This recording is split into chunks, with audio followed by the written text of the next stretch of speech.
Assalamualaikum warahmatullahi wabarakatuh. Salam sejahtera. Selamat datang ke subjek kebentuk dan teknologi tingkatan 1. Kita akan sambung bab 5 aplikasi teknologi. Yang sebelum ni kita dah belajar 5.1.1. Kali ni kita akan belajar tentang 5.1.2, iaitu tajuknya ialah komponen utama vertigasi. Ini masih pengenalan lagi tau sebenarnya. Komponen utama vertigasi. Kita nak belajar tentang komponen-komponen dia. Jadi dalam vertigasi ni apakah komponen yang akan kita gunakan, apakah bahan-bahan ataupun peralatan yang akan kita guna, kelengkapan yang kita perlukan. Oleh kerana tajuk ni dia macam agak panjang sikit, saya dah pecahkan dia kepada dua bahagian. Yang ni adalah bahagian yang pertama lah. Nanti kita akan sambung untuk bahagian yang kedua. Jadi awak tenang-tenang tengok video ni, cuba fahamkan ada bahagian apa yang tak faham, mana-mana bahagian yang rasanya perlu dibincangkan dengan lebih lanjut, terus berhubung dengan saya lah. Okey, ataupun boleh berhubung dalam grup perbincangan ataupun grup WhatsApp kita. Okey, bagi komponen utama vertigasi ni sebenarnya kita boleh pecahkan dia kepada tiga, iaitu sumber, medium ataupun alur keluar. Alur keluar ni saya lebih suka sebut sebagai outlet lah. Kalau dalam buku teks pun dia ada sebutkan ataupun ada tuliskan tentang alur keluar ni juga dikenali sebagai outlet. Okey, sumber, medium, alur keluar. Okey, kita akan bincangkan sikit tentang ni. Sumber merujuk kepada tempat simpanan nutrien. Medium merujuk kepada laluan penyampaian nutrien. Alur keluar merujuk kepada tempat keluar nutrien ke tanaman. Jadi maknanya daripada sumber, iaitu biasanya kita punya tangki kita simpan nutrien, ataupun bahasa mudahnya tempat simpan air baja. Medium ni merujuk kepada pipe yang akan kita gunakan untuk salurkan nutrien, salurkan air baja tadi. Manakala alur keluar ni adalah tempat air baja ataupun nutrien tu keluar ke tanaman kamu. Okey? Jadi komponen sistem vertigasi komersial. Okey, kita belajar tentang komponen dia dulu. Macam saya kata tadi, sumber ni kita akan gunakan tangki nutrien ni untuk menakung larutan baja. Nutrien ni merujuk kepada air baja lah. Okey, jadi kita akan simpan air baja yang dah dibancur dah dibancur dekat dalam tangki. Kita boleh pilih nak pakai tangki biru macam ni ke. Kalau awak punya tanaman tak besar, kita pakai tangki biru cukup. Ataupun awak jenis rajin bancur setiap hari kan, mungkin berapa hari sekali awak kena bancur lagi sebab tangki kecil. Kalau awak pakai tangki hitam yang besar ni, ini mungkin 2 minggu 3 minggu sekali baru awak bancur lagi. Saya silap sebulan. Tengok kepada berapa banyak tanaman awak, berapa luas projek yang awak nak jalankan. Tapi apa-apa jenis tangki sebenarnya boleh, apa-apa jenis tangki boleh, sama ada yang kecil ataupun yang besar. Okey, yang kedua selain daripada tangki, kita ada pam air. Yang atas ni, yang warna hitam ni adalah pam air yang kecil. Ini macam pam air aquarium je ni saiz dia. Kalau projek awak kecil, setakat pokok dalam 10-20 boleh kot. Tengok pada saiz, sebab pam air yang kecil tu pun ada yang kecil besar-besar. Kalau awak tengok gambar tu ada 5 saiz tu.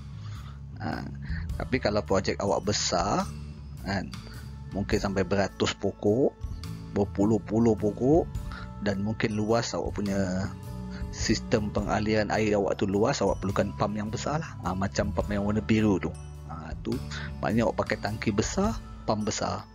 Kawasan tanaman pun luas, so awak kena pakai pam air yang besar.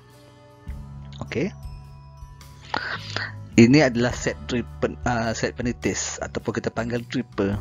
Dripper ni guna dia nanti dia akan keluarkan air daripada penitis ni, dripper ni. Yang ni kita akan cocok ke dalam media tanaman kita.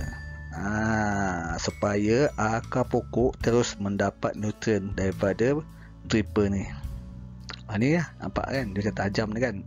Dia sebenarnya tak adalah tajam macam jarum tu, tapi cukup untuk menembusi media tanaman lah. Jadi kita cocokkan dia supaya nanti air akan keluar terus. Dia akan meleleh nanti, keluar terus ke akar pokok. Yang ni tiup mikro. Tiup mikro ni kita akan sambung ke kita punya dripper tu. Daripada pipe poli kita akan cocok, sambung ke tiup mikro. Tiup mikro sambung kepada dripper tu, masukkan ke dalam. Manakala nipple ni akan kita gunakan untuk menyambungkan tiup mikro tu lah. Sebab tiup mikro ni dia ada penyambung-penyambung dia juga.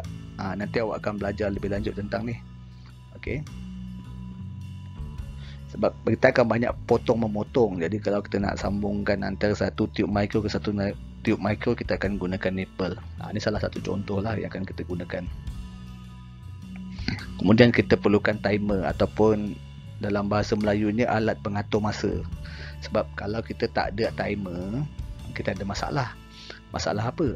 Nanti awak punya tanaman awak tak dapat nak pantau 24 jam. Oleh kerana kita nak tanaman kita tumbuh seragam, dapat nutrien setiap masa, jadi kita kena set masa.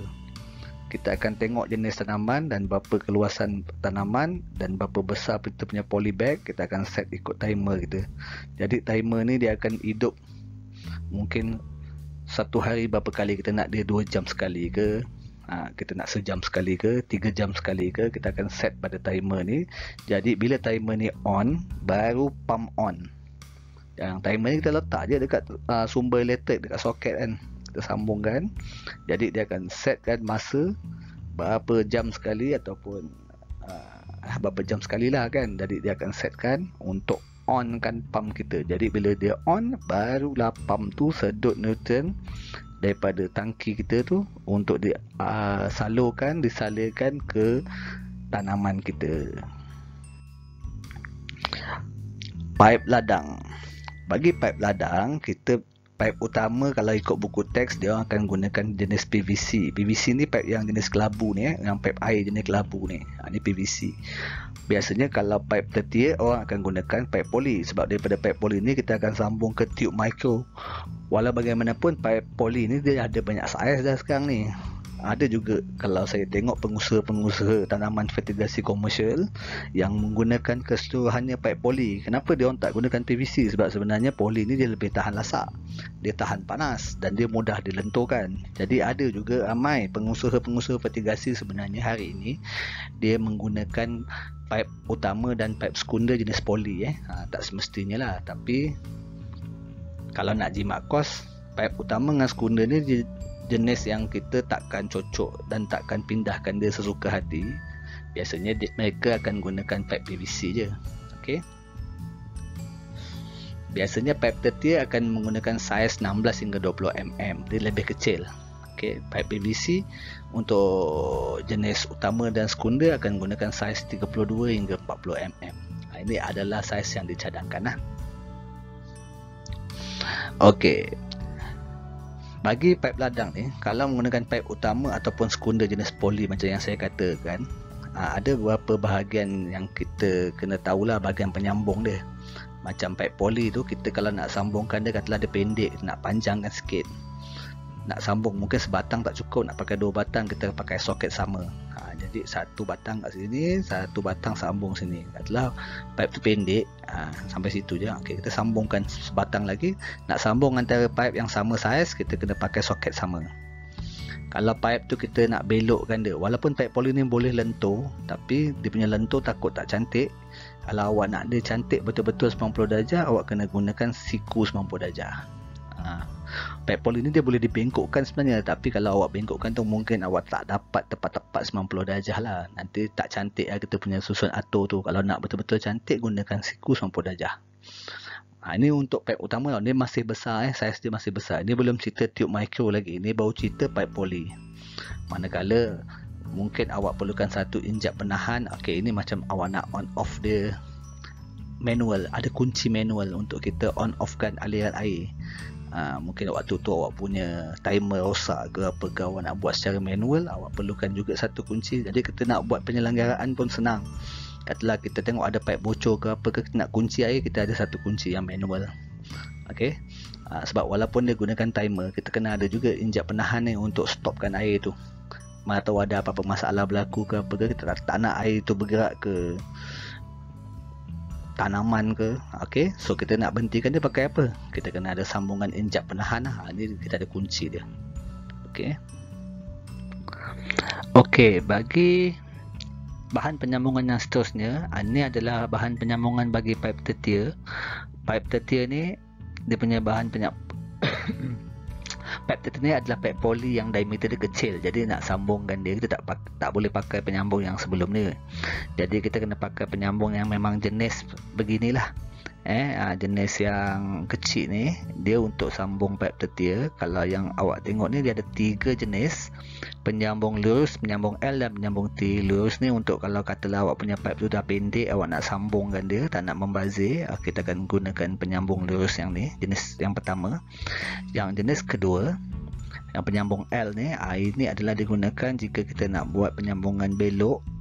Okey, jadi dia lebih kemas. Walaupun pipe poli yang jenis tertier ni dia boleh bengkok, tapi kalau kita tak pakai penyambung ni, dia tak kemas. Dia punya belok tu tak semampu darjah macam yang kita nampak sekarang ni. Dan satu lagi adalah penyambung jenis T jika kita ada 3 sempang yang kita nak sambungkan. Kalau kita ada 3 bahagian, 3 sempang nak sambung, kita gunakan penyambung T lah. Okey, ini adalah khas untuk pipe tertier saja. Sebab diameter pipe poli yang untuk pipe tertier ni adalah kecil. Okey, keperluan asas dalam sistem ventilasi adalah seperti berikut. Yang pertama adalah tangki larutan baja. Awak kena ada tangki untuk baja stok A dan juga larutan baja stok B. Maksud larutan ni, dia dah campur air tau. Sebab baja ni datang dalam bentuk serbuk, jadi kita kena bancuh dalam satu tangki untuk tangki A. Satu lagi kita kena bancuh dalam stok B. Jadi kita ada 2 tangki kecil, tangki A dan tangki B, yang mana tangki tu digunakan untuk bancuh larutan air baja. Yang kedua, larutan stok baja. Larutan stok baja ni adalah gabungan A dengan B yang dah disukat tadi, yang dah dibancuh tu. A dengan B tu kita akan tengok nak pakai A berapa banyak, B berapa banyak, kita campurkan, kita akan masukkan dalam larutan stok baja. Jadi kita perlukan satu tangki lagi lah. Yang ni larutan stok baja. Okey, awak tengok ni, awak lebih faham kot. Contoh penyediaan larutan stok baja. Ini contoh 1 liter stok baja A. Ini stok baja A 1 liter awak ambil, masukkan ke dalam tangki A dengan 100 liter air, campurkan. Jadi awak dah bancuh, awak godak dalam ni. Jadilah nama dia larutan stok baja A. B pun sama proses dia. 1 liter stok baja B, 100 liter air masuk dalam tangki B. Ni bukan tangka, ni tangki sebenarnya, tangki B. Typo ni. Tangki. Ni pun sama, tangki. Okey. Penyediaan larutan baja ventilasi. Okey, bila awak dah A dengan B ni, kita dah sukat dia, kita masukkan ke dalam tangki C mengikut sukatan yang betul dan kacau dengan sebatang kayu. Ni kita kacau dalam ni. Jadi bila dah kacau, A dengan B dah bercampur, barulah kita boleh hidupkan pump dan bagilah salurkan ke tanaman-tanaman kita. Gitu lah cerita dia. Jadi media tanaman kita dah bincangkan masa 5.1.1 sebelum ni, iaitu kokopit, sabut kelapa kokopit ni. Pit moss ni dia lumut sphagnum dan juga sekam padi. Ini semua ada jual dekat nursery, jangan risau, ada jual. Kokopit ni dia bahan semula jadi daripada sabut kelapa. Jangan awak cakap, cikgu tak nampak macam rupa sabut kelapa pun. Tak, ini dah diproses, kita dah hancurkan dia. Sabut kelapa tu dah dihancurkan. Dia senang reput dan juga dia bagus tau untuk media tanaman, sebab dia mengekalkan kelembapan. Jadi kalau awak siram ke apa ke, dia akan simpan kita punya air tu, kelembapan tu dia sentiasa lembap dengan nutrien lah, dan dalam masa yang sama dia mengekalkan pengudaraan yang baik pada tanaman kita.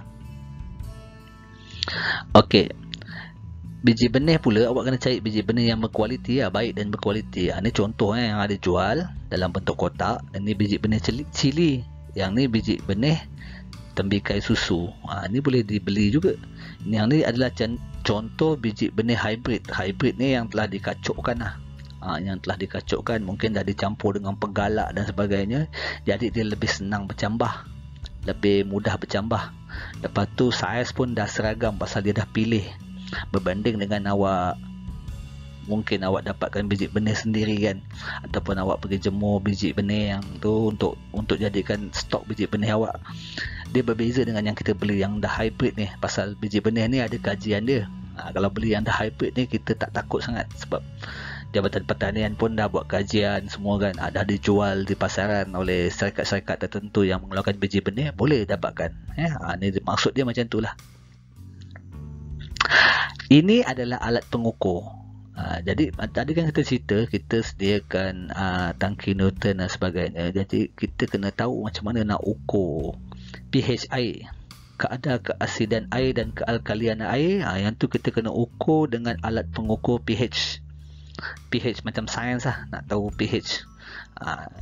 Nilai pH normal air ialah pH 7. Okey, manakala yang satu lagi ni adalah isimeter. Isimeter ni berfungsi untuk mengukur kepekatan larutan baja. Okey, kita tengok contoh isimeter yang ada sekarang kat pasaran. Ni kira old school punya, yang latest latest. Ni dia. Tengok info sikit. Gunakan isimeter untuk mengetahui kepekatan larutan baja yang sesuai untuk tanaman. Okey. Ini contoh yang latest. Nampak? Dia dah boleh sambung dengan smartphone. Ni dah wujud benda ni. Jadi bila dah sambung dengan smartphone, dia punya rekod bacaan tu awak boleh simpan save dalam phone awak.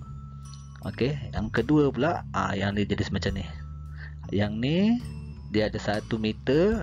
Yang ni dia punya sensor. Sensor ni yang kita celupkan kat dalam air tu, nanti bacaan akan keluar. Sebenarnya isi meter yang sekarang ni dia dah siap ada pH lah sebenarnya. pH air pun awak boleh tengok terus, dia ada banyak info dia bagi. Kalau dulu mungkin lah kita akan gunakan dua alat yang berbeza. Satu isi meter untuk baca kepekatan baja, satu lagi kita guna pH untuk baca kadar keasidan atau kealkalian air. Tapi sekarang ni untuk pertanian sebenarnya dah ada jual yang one set, siap dengan suhu sekali. Kalau awak tengok dekat sini dia tulis ni 70 ni. 70 ni suhu tau sebenarnya. Ni suhu. Dia complete, lengkap lah maknanya. Okey. Kita sekarang masuk kepada pemilihan jenis dan varieti tanaman. Kita kena tengok juga tentang suhu, kelembapan udara, dan juga tahap pengurusan. Berapa orang yang kerja, kemampuan awak, kerajinan awak. Jadi nak pilih tanaman yang sesuai. Awak boleh pilih biasanya cili, tomato dan juga rockmelon ni dia tak cerewet sangat kan. Kat Cameron Highland boleh tanam, dekat Keluang pun boleh tanam, dekat Taiping pun boleh, dekat Kuala Terengganu pun boleh. Tomato, rockmelon dengan cili ni yang paling mudah lah. Biji benih yang telah dipilih perlu disemai terlebih dahulu di dalam dulang semayan ataupun bekas semayan tu daripada jenis plastik hitam atau polistrina. Polistrina ni polistrin. Selepas 2 minggu anak benih ini sedia untuk diubah ke dalam polybag. Jadi sebelum kita start masukkan ke dalam polybag, kita semai dulu benih tu. Dia dah umur 2 minggu, kita tengok dia dah bersedia untuk pindah ke polybag, baru kita pindahkan. Kalau pindahkan terlalu awal, nanti pokoknya terpanjat, terbantut tumbesaran. Kadang-kadang terus mati pun ada. Ikut pengalaman saya, selalunya kadang-kadang saya pernah juga tengok macam seminggu dah okey kan, pindah kat polybag habis mati tu pokoknya. Dia kena macam dah besar sikit, umur dia dah sedang elok, baru kita pindahkan. Okey, pengurusan tapak dan alatan. Okey, untuk pemilihan tapak, pastikan tapak projek fertigasi anda tu rata. Kalau tak rata, sila ratakan. Sebab kalau tak rata nanti kuantiti air baja yang sampai ke setiap pokok tak seragam. Kalau kita nak tumbesaran yang seragam, pokok tu sama besar, kena gunakan tapak projek fertigasi yang rata, tanahnya rata. Yang kedua, sumber air. Tengok awak nak pakai air kolam ke, air tasik, air sungai, air mata air atau air pipe. Okey. Jadi sebelum awak gunakan air tu, kena cek dulu kualiti air tu. Gunakan pH, nak tahu keasidan dia. Kalau terlalu berasid ataupun terlalu beralkali, kita kena rawat dulu air tu sebelum digunakan. Yang terbaik, paling senang awak gunakan air pipe je. Okey. Tapi mungkin kebun awak ataupun tapak fertigasi awak tak ada air pipe, awak kena cari sumber mata air lain, macam perigi ke apa. Kalau awak perlukan kaedah tu, awak kena cek dulu air tu. Takut kalau dia masam, dia berasid. Jadi dia ada rawatan dia tu. Nanti kita akan bincangkan yang tu kemudian tengok anggaran kos. Okey, anggaran kos. Sebab awak perlukan racun serangga tak, racun kulat serta baja fertigasi ni, kena tengok berapa modal awak sebelum memulakan projek. Tengok awak ada modal berapa besar untuk memulakan. Mungkin mula daripada tempat yang kecil dulu. Tengoklah anggaran kos. Jadi antara pengurusan tapak jalatan, awak kena tengok pemilihan tapak, sumber air dan juga anggaran kos, berapa modal yang kita ada. Okey, selepas daripada itu semua, kita masuk kepada pengurusan sistem pengairan. Okey, walaupun kita ni fertigasi sebenarnya tak payah tahu lah yang ni. Sebenarnya kita kena fokus kepada sistem pengairan titis je. Sebab kita tadi dah belajar dripper apa semua kan. Tapi untuk pengetahuan sebenarnya selain daripada kaedah pengairan titis yang kita dah bincangkan sebelum ni, dia sebenarnya ada kaedah percikan, sistem pengairan percikan dan juga sistem pengairan kabus. Yang ni sistem pengairan titis ni yang kita nak belajar tentang fertigasi ni, pengairan titis je, tapi kita kena tahu jugalah pengairan percikan ni macam mana, pengairan kabus dia pula bagaimana pula kan. Okey, kita tengok sikit gambar ni. Okey, kalau kaedah sistem pengairan percikan, semburan air dilakukan ke udara daripada nozzle dan jatuh ke permukaan tanah. Nozzle ni diletak tergantung ke atas pokok, lepas tu dia akan sembur. Sembur daripada atas melalui tekanan yang tinggi, melalui nozzle yang berputar 360 darjah. Dia akan berpusing, dia akan sembur daripada atas. Ini kaedah percikkan, dia memercikkan air maknanya. Yang kedua, kaedah kabus. Apa beza kaedah kabus dengan percik? Kabus ni dia lebih halus tau. Dia punya sembur dia halus. Dia jadi macam kabus dia. Yang ni dia daripada bawah. Dia biasanya akan digunakan untuk tanaman sayur. Dia sama macam pengairan ranjis, tetapi nozzle yang digunakan lebih halus untuk menghasilkan kabus. Jadi pokok ni semua akan berkabus. Nampak macam putih je sebab dia sembur kabus. Manakala untuk kita punya sistem fertigasi ni pula, kita akan gunakan penitis. Sebab tu awak tengok ni, semua ni dia titiskan masuk dengan menggunakan tube mikro tu. Dia masuk, ujungnya ada dripper, cocok ke dalam media tanaman.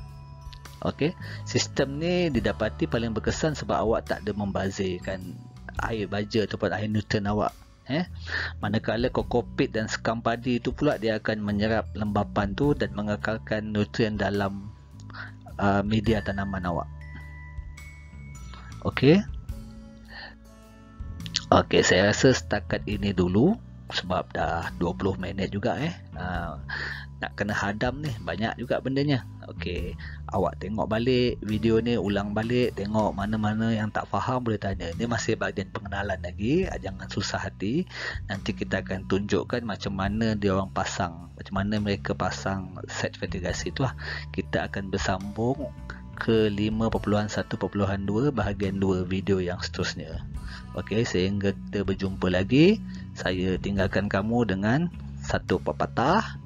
daripada Walt Disney. Walt Disney nama orang sebenarnya.